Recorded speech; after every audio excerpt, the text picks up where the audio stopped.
Welcome to the Homeschool Together podcast.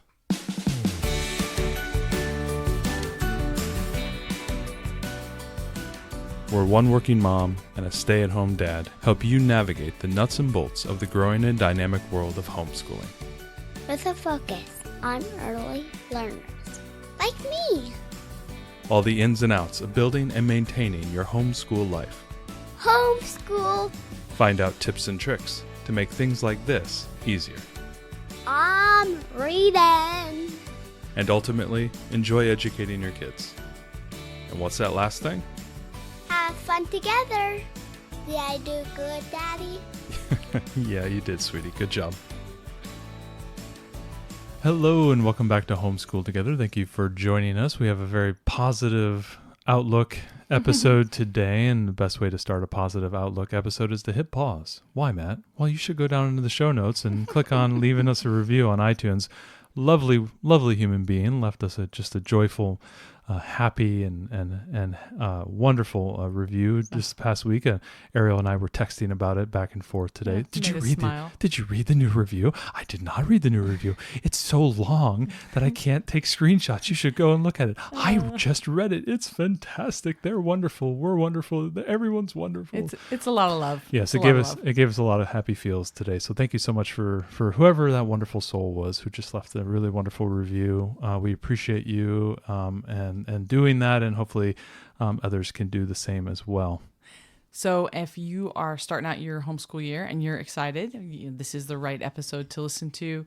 If you haven't found your curriculum yet, check out our secular resource curriculum guide on our site. We're going to be adding more things to it, so we really encourage you. I promise. Yeah, we're going to do that. We are going to be adding to it, but if you need to purchase Right Start Math, or if you need to go get your All About Reading, or whatever it is, or you just want to look up the different options, we really appreciate you using that site, and we hope that it's a helpful resource for you. So definitely check that out. It's down in the show notes. Absolutely. So today we understand that, it's this time of year when this episode was published. It's kind of the end of the summer. And there are a lot of new families starting homeschooling, as well as families about to get started again. If you guys follow the calendar year, if that is kind of your benchmark and you take the summers off, we got kind of a wild summer this year. So we were kind of like homeschooling, but then not homeschooling. It's been kind of a weird summer for us, but we know a lot of you guys are getting kickstarted again. And I think one of the great things about getting into homeschooling for the beginning of the year is to be really positive and fun and joyful about what you're about to embark on for the next 36 to 40 weeks, and all the achievements you guys hope, and all the dreams and hopes that you may have for your children. So today we wanted to talk about a lot of uplifting talk about what you got coming up this year and why it's so important. I mean, I'm pumped. Listen, we have school supplies are in every store. There are backpacks, and there are lunch bags, and there are Trapper Keepers. I'm just going to say it, Trapper Keepers. Ariel, the back to school sales you're at least 4 holidays behind. They already have Thanksgiving stuff going out at Costco. Listen.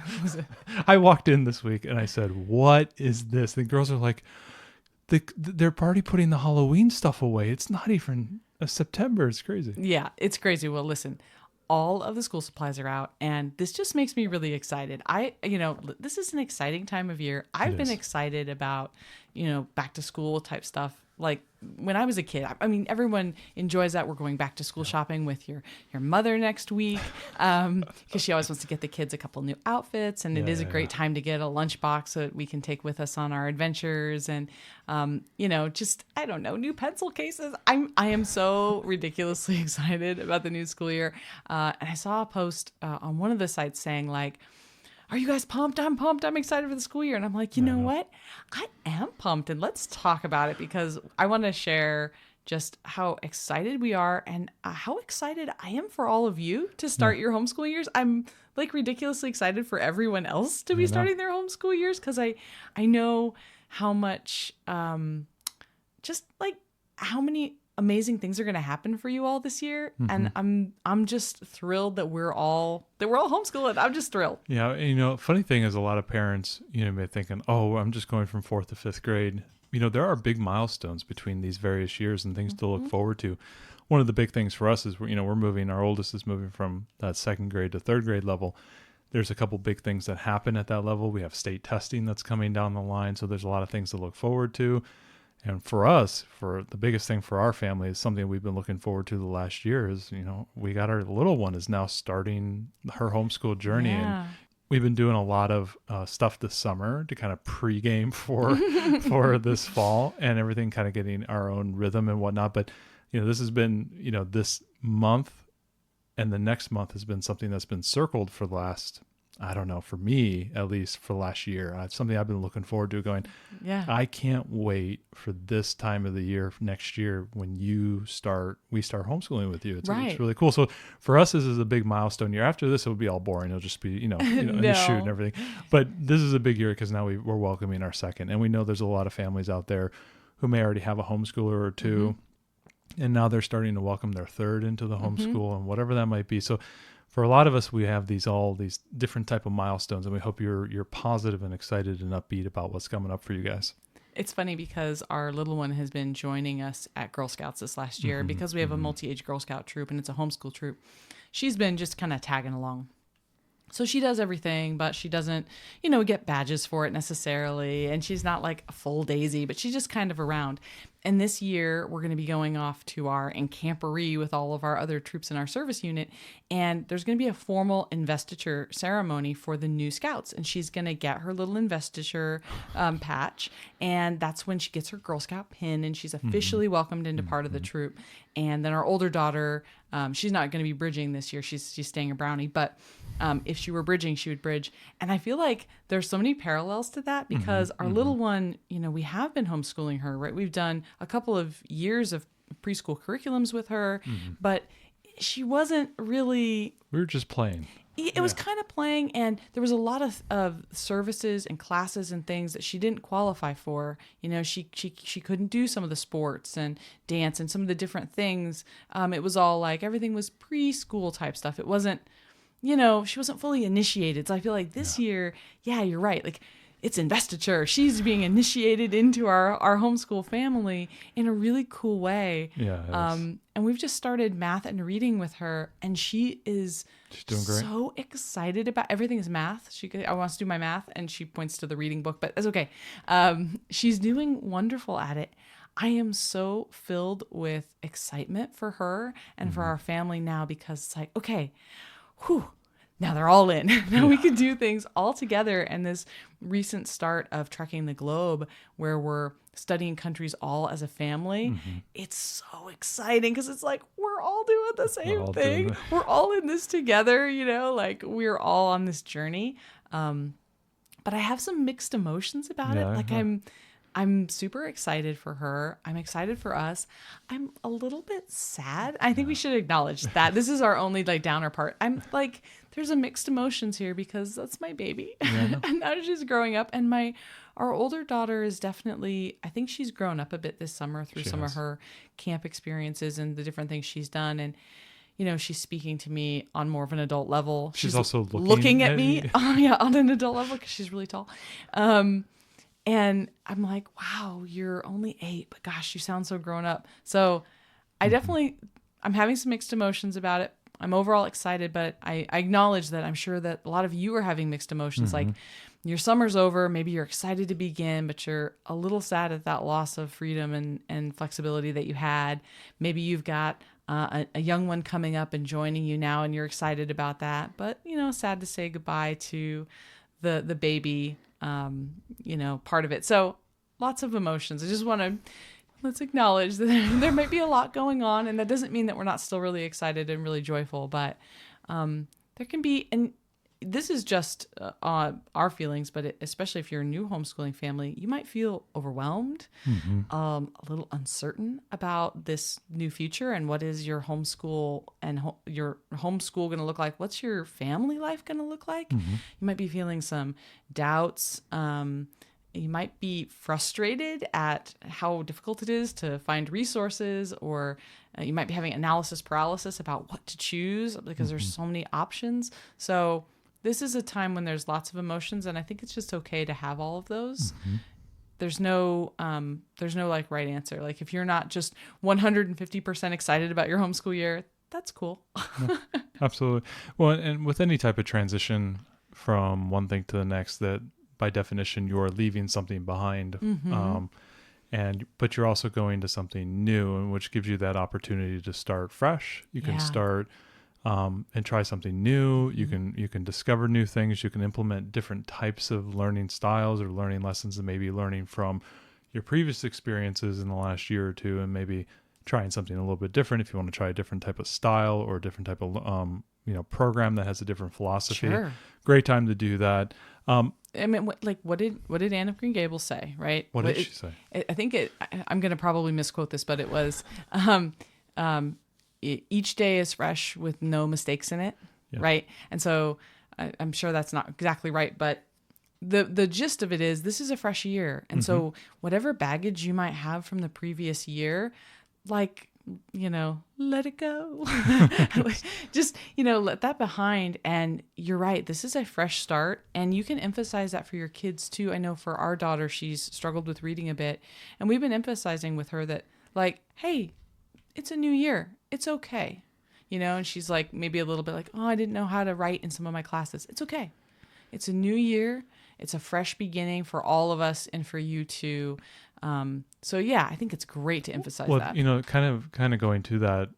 It is funny when you're in it all the time. We talk about this a lot with our kids when we're watching them on a daily basis. It's hard to see the delta from day to day. Totally. And grandparents or family members may see them only once a month and go, wow, did they grow this month, and all that type of stuff. Yeah. For us, it's just fish and water, right? We haven't done a reading curriculum all summer, and even until like late last year, at the end of school year last year. It's been about 3 or 4 months, and really I've just been sending my daughter off to read by herself, and I really haven't had her read to me and do a curriculum. And we've just hopped back into All About Reading this week, and she sat down and started reading to me, and it's amazing to see the growth, because what I remember 3 months ago, where she was at that point, it was still, she was moving forward, but it was, whatever. But I haven't really had her read to me a lot at all. But I've had her read every single day, and just letting her develop on her own in her own time. And today she started reading to me, and right before bed, she was reading a Magic Treehouse book to me. And I was like, get out of here. This is crazy. Like just knowing where we were and where we are now, it's really cool to see those developments. Sure, you're right. Like even starting new and starting fresh, these children are changing every single day. We may not see that, and maybe you took the summer off, and all of a sudden you're going to see, your child all of a sudden hits a new gear when it comes to patience, or a new level of maturity this year when they are, doing things or whatnot, or the way they're treating their siblings. They're being a lot more, a lot nicer, more conciliatory, instead of more frustrating and fighting and stuff like that. If that's your reality, then that's awesome. And I'm waiting for that day for our family. I'm going to just hope for that day when she treats her sibling nicer. Yeah. But you're right. No, they do. Kids grow in such unexpected ways, and they make these leaps and bounds sometimes when we're not looking. And I think if you've taken the summer off, you're right. There could be, I know that there's been growth in both of our daughters, and it's not homeschool growth. It's just, it's been a summer of a lot of experiences for them. They've visited grandparents, and there's been some summer camps, and there's just been different experiences, lots of time with friends, and swimming and playing, and I think, and some freedom from not having such a busy daily schedule. Well, even our Trekking the Globe, we've done a lot more experiences. If you're following along on YouTube, make sure you hit the subscribe button there. But I don't know if when this episode drops, we might have started the first episode that has been released on the week, but we're 5 or 6 countries ahead. We had to buffer ahead because I have an MBA class coming up, and I'm stage managing a theater production. So yeah. Yeah, when that first week... we had to buffer when that first week drops, you may notice, if you listen to the podcast and follow the YouTube, there may be a little bit of a disjointed discussion sometimes when we reference things. At some point, we're going to have that video come out about France, and we're watching the Olympics, and you're going to be like, you guys, it's like October. Yeah, no, I so sorry. Totally get it. But we had to buffer a little bit. But yeah, there's... It is if you follow those videos, I think those videos have already been released describing what we're doing, and we are focusing on more experiences, and these experiences have really helped us. But going to this new ideas, new experiences. It's really kind of like showcasing the idea of flexibility. And this is something this is a key concept that I think we're really gearing in on as we get a little bit older. We now have 2, understanding that, you and your homeschool in this new year, this new fresh start, understanding that you're maybe don't have to be as rigid as you were in the past. Absolutely. Maybe this is something you learned from your previous year. I was too rigid. It caused a lot of friction. And towards the end, maybe I was a little bit more flexible, a little bit more loose because it was the end. And it seemed to go a lot easier, just understanding this idea of flexibility to be able to adjust and to the demands of the day and the demands of your children. And that has really helped us, I think, because knowing that we have this freedom and this flexibility, and there's knowing that my best laid plans, it's totally okay if they don't all work out.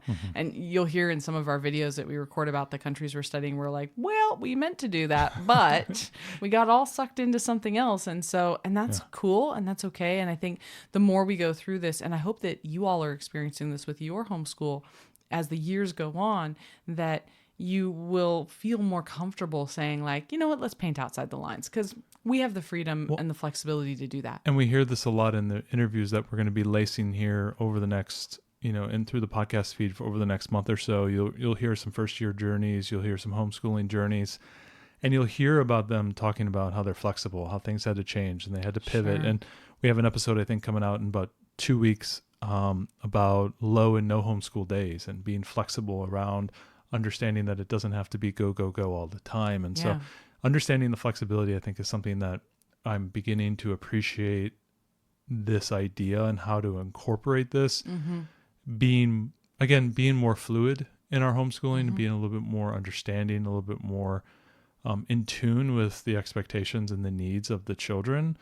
So that we can homeschool in an optimal manner without causing kind of the emotional distress of forcing somebody into a situation that maybe they wouldn't want to do or wouldn't perform their best.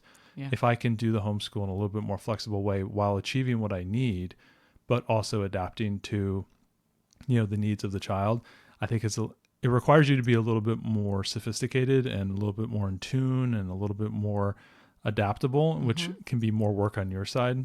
But I think as you homeschool more and more and you get more and more experience, you almost do this intuitively. Like you can feel the day, and almost like there's an intuitive nature. You can feel when you're pushing. Exactly. When you feel, like, pushing's a good term. That's one that I've always seen that I feel I tend to do because I have more of like that sports mentality. Yeah. You can feel when you're forcing it. Yeah. Well, so I think this is the time of year when, we see all these kids with their long supply lists ready to go to public school or private school, whatever. I saw that. I saw those lists. They're a long list. I was walking through Walmart in the school supplies, and these parents were sitting there with these giant fold-out sheets. Okay, we need pencils, we need glue sticks. So they're getting all their stuff, and they're getting ready for their year. And I was just like, wow, this is the time when the bus is going to start rolling through in a couple weeks. Yeah. And we're not going to have to go. We're going to get to say no. The skate park will be ours again. Yes. The parks will be ours again. This is a part where we really celebrate. Yeah. I feel like especially when the weather is still nice. I feel like we need to make like an independence cake or something. We need to have like a celebration every year because this is the time when everybody goes back to school and we're not. I know. And that's great. And you know what? Hey, we're back to seeing homeschool families at stores in the middle of the day. If going to school and doing part-time homeschooling or summer homeschooling, if that's right for your family, then that is awesome.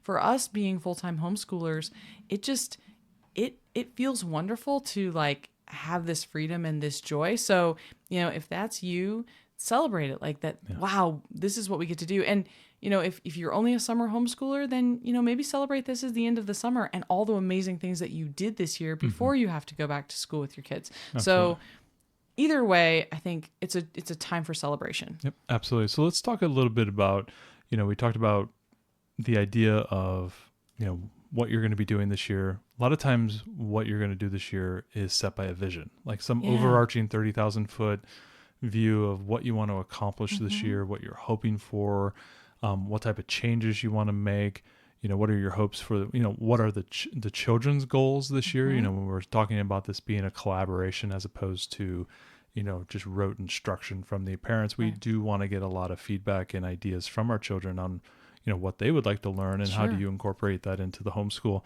So talking a little bit about the vision of what we want to see for the year. Yeah, this is a really important one, because I think without a vision, we just we go into it, okay, I'm harried. I've got my curriculum. Okay, am I ready to go? All right, let's get in. Everyone, okay, we got check them off. I got my math, and I got reading, and I got science, and I've got all these pieces. And it's like, whoa, okay, wait, step back. Like, what do we really want to get out of this year? Is it that this year we want our child to get to this reading level? This year we want to make sure that our kids are, for us, I think we want some more home harmony, because if their cups aren't filled, they just fight like cats and dogs. Yeah. So for us, I think we're saying beyond academic goals, we want our homeschool to be a place of joy and fulfillment for our kids, because we want them to feel like every day. Now, it doesn't mean we have to plan all kinds of crazy activities, but it means whatever we're doing and the atmosphere that we're setting in our homeschool is promoting harmony between our kids, because they fight terribly sometimes. And I really want to see them grow closer together and have a better relationship. I want us to have a better relationship with them. I would like to yell less this year. That's part of my my vision board. You yell, Ariel? I yell more than I should. I mean, I feel like I should never yell. And you hardly ever, if you yell, they run, because they know they're in really big trouble, because Dad never yells. That was always the case. When I grew up with me and my sister, I always knew that when my dad got upset, and he always did this thing where his lips would disappear, and he purse his lips and everything. I'd be like, "Oh God, we got to get out of here! Time to go hide in the caves." You become a drill sergeant. You just tell them, you just yell what to do, but you very rarely yell. I get frustrated and yell a lot easier, because I don't have the same patience and training that you've been doing with the homeschool, right? Because I'm at work, and so I don't have as much time with them. I want to find more joy myself. So thinking about what your vision is for your homeschool, it could be social emotional. It could be, dealing with your relationships with your kids, and it could be academic achievements for them. It could be about what direction you think is most meaningful for your whole family to move into, whatever that looks like. And this is a great opportunity, like you said, to talk to your kiddos if you homeschooled last year, and ask them what they think, because sometimes we get some really insightful answers from our kids that we wouldn't have thought of. Yeah, it's weird sometimes when you actually ask people what they want or what they're hoping for. They'll tell you, and you go, "Wow, I wasn't even thinking about that." It's amazing how that happens. For me, a lot of these things, and especially we heard the similar things with our recent interviews, is this idea of getting out there and getting social, getting that experience. For us with our little one, we want her to develop her own little friend network, that she can hang out with, her own best friend that isn't related to or tied to some kid that her sister knows, right? And I think that's a big thing there. Obviously we talked about reading with our daughter, and she's really accelerating there. I'd love to see her just crushing through books without having to ask her to read. That's kind of a nice goal there. We have sports goals, we have, fitness goals, and all these types of things that we want just for ourselves. And how do we achieve those with our homeschool? And, having this overall vision, I think, is just a really nice, thing to put down in your mind to help you guide your decisions going forward. Absolutely. I always love, because we've talked about this as you've done this with your company or with your MBA class, but understanding what your, for lack of a better term, what is your family's corporate vision? What are the important things for you? Because we may think, oh, this is kind of silly. This is a silly thing to think about, but you have values, you have things that are important in your family. And when times get tough and you need to make decisions, it's always nice to rest back and say, well, hold on. Is this something that fits into the vision of our family?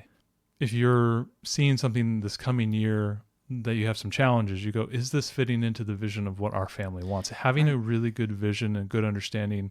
We always talk about these type of things so that when we do approach something that is challenging, not like a negative way, but just, all the challenges that life always gives, understanding how can you refer back to this vision, and it allows you to say, okay, this is an important thing. This is our most important thing.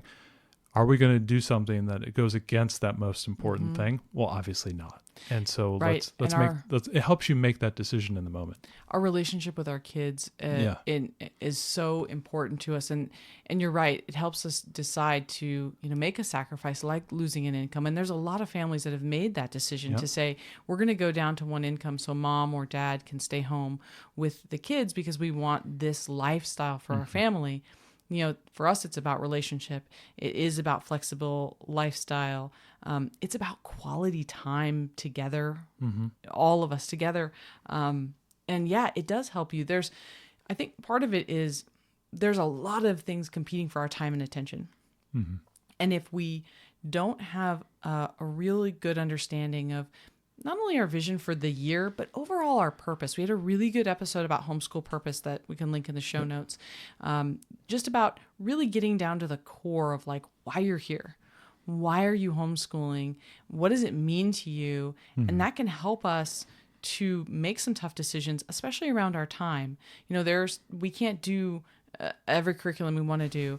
We can't do every extracurricular activity we want, but there's some things we decide to keep, even if it might be more inconvenient. Like, oh, you know what? We can't do that other thing because we have Girl Scouts, and Girl Scouts is really important for our girls for their social health. And well, we have some friends that are dumping one extra activity to pivot to a new one because that one is something that's more exciting to their children.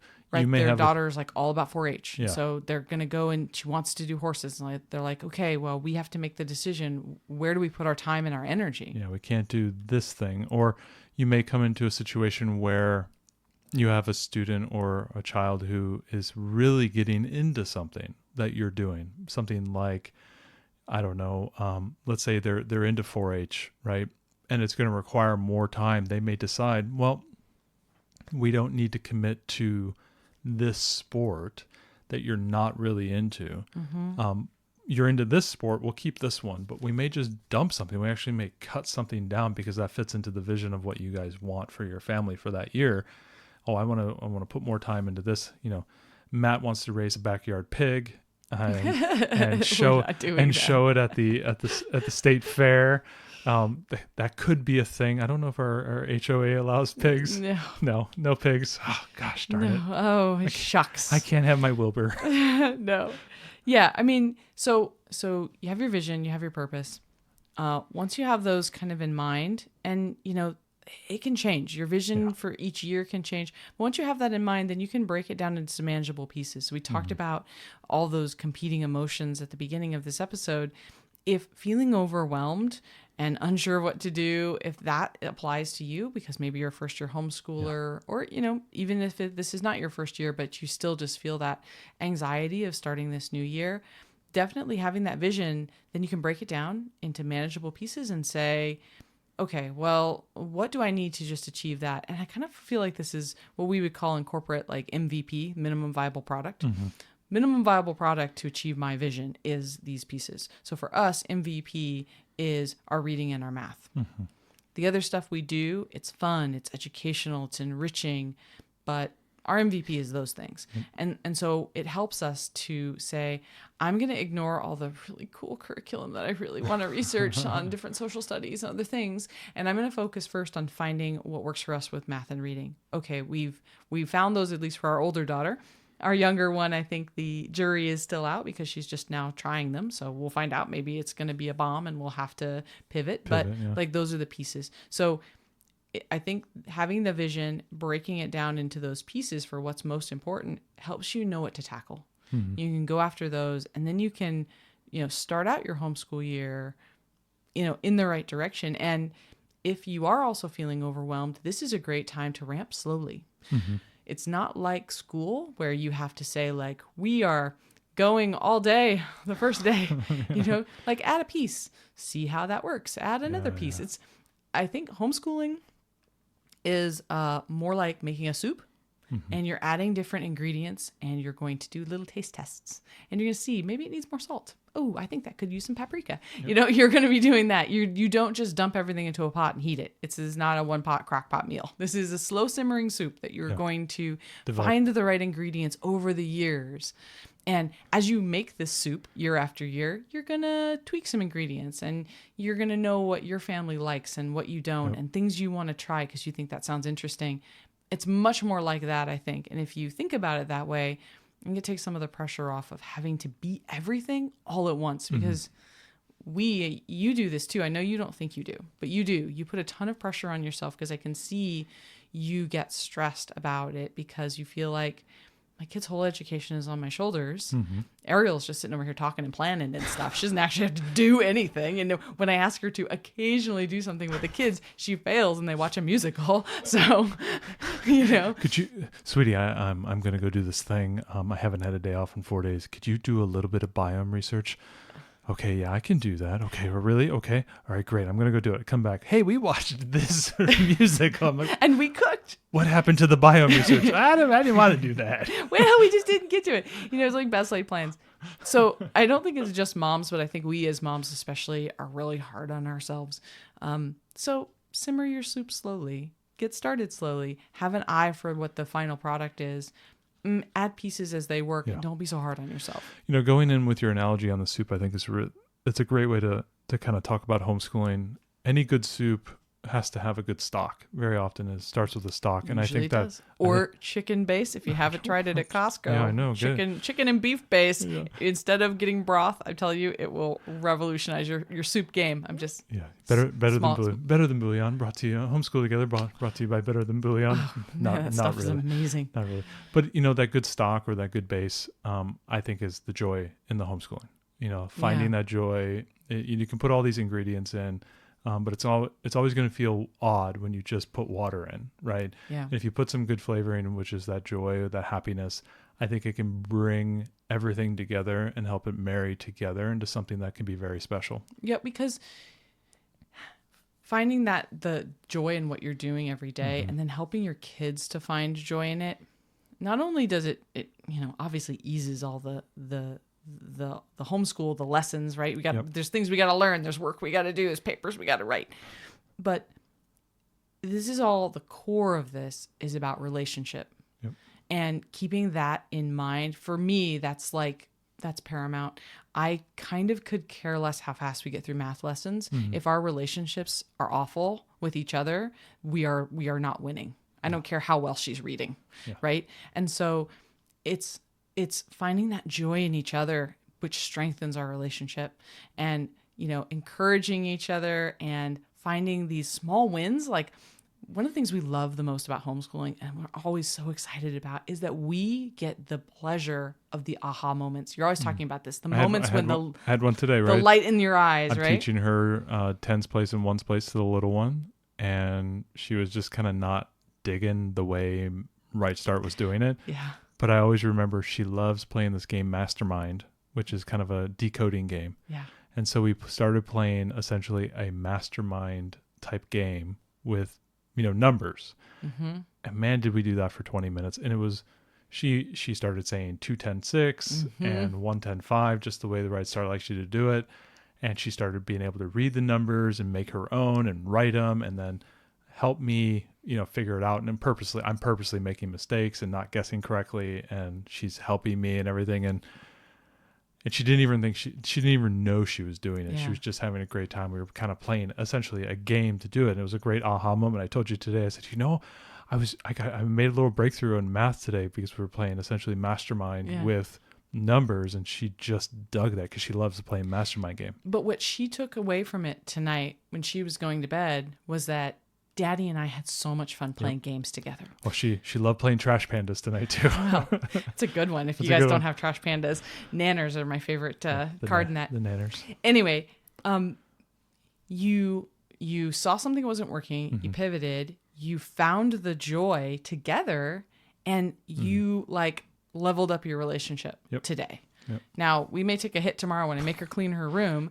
before grandma comes to stay this weekend. But for today, you had a relationship win. And so I think celebrating those small moments of joy, looking for, I think it's almost like a glimmer, you know? It's like, oh, I see something that might be shining. And if you can go and polish it, then it's really going to shine. So like if you can look for the glimmers of where you can find moments of joy, knowing that our daughter loves games. She's my little game schooler. I love it. She is a big time gamer. She really is. More so than the older one too. Totally. You saw this little glimmer and you polished it until it shone, right? And that was just you finding these opportunities for joy. So that would be my encouragement. Really look for the opportunities for joy, not just for your kiddos, but for you too. I mean, there's things that just, I don't know, they energize us, they make us happy. Yeah. As much as we want this homeschooling experience to be amazing for our kids, you know, I want it to be amazing for us too. Yeah, right. Like it's a whole family experience. And so if you're doing something that your kids like, but you find dreadful, change that. Like there's got to be some way for everyone to find moments of happiness. Yeah, and that's kind of the advantage of us homeschooling. That's something we've always mentioned, and something that homeschoolers very often say is that you have this unique relationship with your children. You're spending so much time, you're able to speak with them and talk to them, you know, figuring out how to play mastermind to learn place value in math is not something that a teacher would have time nor the insights to do with every single student, right? They're busy. They're busy. They're managing large class sizes, so they have to kind of do lowest common denominator, get the material in and move on. We have this unique advantage of doing something very personalized, a la carte, to that learner. And I think finding those breakthroughs, they can be frustrating because you may be spending a long period of time. We talked about this. We had a week off here and we were kind of walking, I think, on a hike. Yeah. And I said, man, it's really rewarding to see my youngest picking up reading faster than her sister. Because I remember what I said, I don't know if I have it in me to go another 4 years to teach another kid struggling how to read. I mean, it's daunting, right? Well, it's been hard for you because you've had a lot of moments where you've really questioned yourself about like, is it me? Yeah. Like, am I doing the wrong thing? Because when you start, what can I do to help her? When you start changing everything and you start trying everything, and you're throwing the kitchen sink at it, right? And so all of a sudden you start to realize that I've said it multiple times. Is it me? Like, am I the problem? Right. And you start to like second guess yourself, and you start to think about those things. So it is fun when you have these breakthrough moments, kind of what you said, like I kind of had this week with my youngest, with these little anecdotal stories, but also seeing my daughter starting to really read and starting to realize that, like, wow, it's actually happening. And you've put in a lot of work. We've been watching the Olympics all week, the last 2 weeks. And how many times have we seen, you know, somebody cross the finishing line, run up, give a hug to their spouse, and you hear them say, all that work that you've done has paid off. You're now a champion. Yeah. You're the best in the world. You just got a world record. And so many times you hear that and you just feel like, oh yeah, there's a lot of sports analogies with education where, you know, our children are doing all this hard work. And then eventually you're going to start seeing them do these amazing things.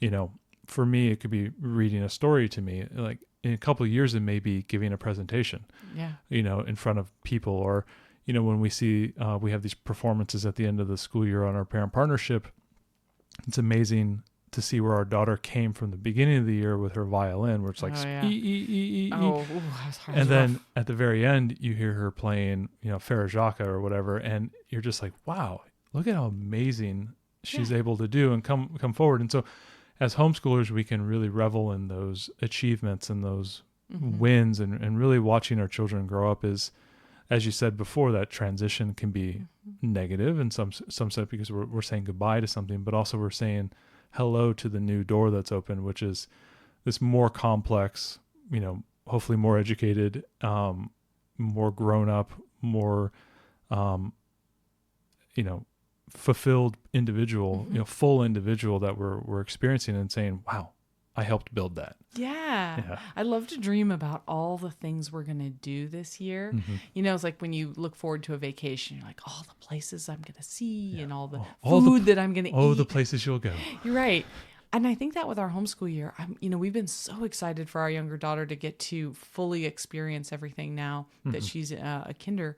And so we've been thinking about like, oh man, all these amazing things that our kids are going to get to do. Oh, this is the year that our younger daughter gets to join us on our camporee trips. Yep. This is the year that our older daughter is going to be old enough to go and do sleepovers. This is going to be the year. And just thinking about all these amazing opportunities that they're going to have, the friends that they're going to make, the things we're going to learn, the things we're going to study together that like, oh man, can't wait for Italy. That's going to be some good cooking, things that I'm really excited about. It's just, there is so much room for joy and excitement.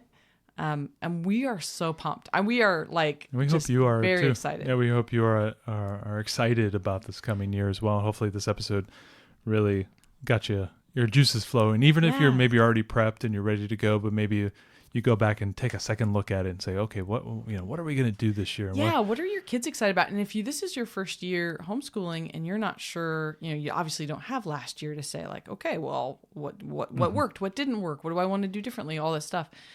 Maybe just talk with your kids about like, hey, we're doing this as a family now. What are you excited about? Because it could be you could learn some surprising things, and there might be a way for you to find things that might bring them joy that you can incorporate. I think at the end of the day, homeschooling our kids is not easy. And so it's definitely a challenge. It is a harder path. But it is. I think there's higher highs. There are higher highs, I think, with it. And sometimes there can be lower lows because it's all on us. When something's not working, as we talked about with the reading, like you were really feeling like, oh my gosh, is this me? If we're having a problem with a relationship issue with one of our kids, we feel that acutely because that's on us to model what healthy relationships look like and how to treat other people with respect. We see our kids like hit each other. It's like, where did they learn this? Right. So, I think you can feel that, but we have such an incredible privilege and opportunity to get in there and, have fun with our kids. I mean, at the end of the day, our homeschool is fun and we hope that yours is too. And we hope that you walk into this year like ready to roll. Let's be excited. Let's make some mistakes and let's get messy and let's slime in the house or not. I'm not letting slime in the house, but no slime in the house. The slime-free helps. Yeah, get in there and don't be afraid to make mistakes. And we apologize to our kids all the time because some things just didn't work. And we're like, mom or daddy thought that was going to be different. So get in there, make mistakes, find those aha moments, find joy, have impromptu picnics, study something that you never would have been interested in that your kids are. Yep. Find those meaningful moments that make this decision worth doing. That's our challenge to you. So go out there, be excited, and tell us on the Facebook group, what are you most excited about this year? I agree. What thing are you just like jazzed about? Because let's pass around some joy and excitement. Ticonderoga pencils. Oh yeah. Wait. We got to talk about it. Are you talking about the triangle ones or the fat ones or the regular ones? I'm happy to be moving to normal pencils. Okay. Not from the big fat triangle ones. Those my first writes they're really nice. I actually said that to a mom who was like struggling with her little kid to write, and I was like, oh, have you tried we were like in the aisle at the store, and I was like, have you tried this other kind of triangular pencil? She looked at me like my head was shaped like an egg or something. She was like, she looked at me like, why are you talking to me? Which is another funny thing. We homeschool parents love to talk with each other and talk shop. We could talk homeschool like all day. Yeah. I certainly could. But other parents sometimes look at us like we're strange because we're like, have you tried these pencils? Get away from me. yeah. So if you haven't tried those triangle pencils, though, they're very good. We'll put a link in the show notes so you know what crazy pencils we're talking about. Thanks so much for joining us today and making us a part of your homeschool journey. Please engage with us on social media. Join our Homeschool Together podcast group on Facebook and find us at Homeschool Together Podcast on Instagram. We'd love to hear your feedback, questions, and recommendations. Until next time. Happy homeschooling!